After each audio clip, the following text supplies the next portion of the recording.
এখন দাঁড়িয়ে আছি কমলাপুর রেলওয়ে স্টেশনের ইয়ার্ডের ভেতরে, যেখানে বছরের পর বছর বৃষ্টিতে ভিজে রোদে পুড়ে নষ্ট হচ্ছে ডেমো ট্রেনগুলো।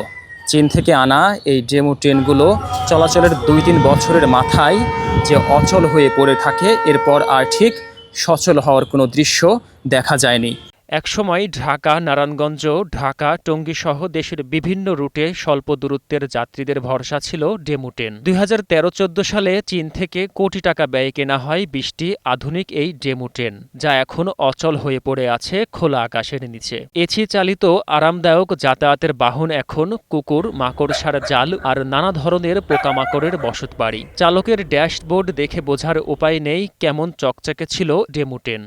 গাছ বেয়ে বেয়ে উঠেছে, মরিচা ধরেছে, এই পাকুর গাছ জন্মেছে, তাহলে ঠিক দেখে বোঝা যাচ্ছে যে কতদিন আর কত বছর ধরে ঠিক এভাবে দিনের পর দিন নষ্ট হওয়ার পথে এই ডেমো ট্রেন।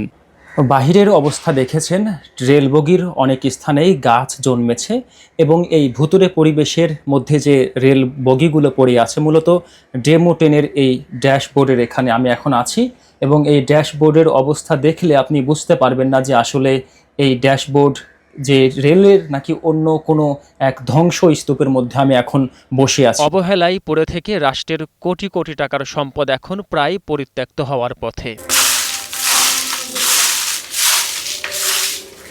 এই পাতার মর্মর শব্দ আপনাকে জানান দেবে হয়তো জঙ্গলের মধ্যে আছেন, কিন্তু এটি কোনো জঙ্গল নয়, আছি ডেমো ট্রেনের বগির মধ্যে।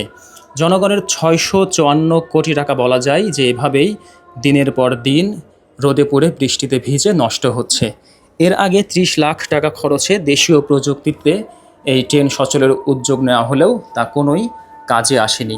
এভাবেই দিনের পর দিন এই ট্রেনগুলো নষ্ট হচ্ছে এবং এই ট্রেন মূলত জনগণের সুবিধার জন্য চালু করা হলেও এখন বলা যায় যে জনগণের এই টাকাগুলো যথারীতি ভাঙাড়িতে যাওয়ার মতো অবস্থা হয়েছে। এই ট্রেনগুলো এখন যে অবস্থায় পড়ে আছে, কোনো কোনো বগি দেখা যাচ্ছে যে শেডের ভেতরে আছে, আবার কোনো বগি শেডের বাহিরে। পাতাগুলো যে পড়ে আছে বছরের পর বছর, সেই বিষয়টি স্পষ্টই বোঝা যাচ্ছে। বছরের পর বছর ট্রেনগুলো বন্ধ থাকায় ভোগান্তিতে পড়েছেন নিয়মিত যাত্রীরা। ঢাকার আশেপাশের মানুষ প্রতিদিন কর্মস্থল ও গন্তব্যে যাতায়াতে বাড়তি সমস্যার সম্মুখীন হচ্ছেন। এখন দেখার বিষয়, জনগণের 654 কোটি টাকা বাঁচাবার জন্য সরকার নতুনভাবে কোনো উদ্যোগ গ্রহণ করবে, নাকি আবারও অপেক্ষায় আছে বিখ্যাত ধোলাইপাড়ের সেই ভাঙাড়ির দোকানগুলো এই ডেমো ট্রেনের অপেক্ষায়।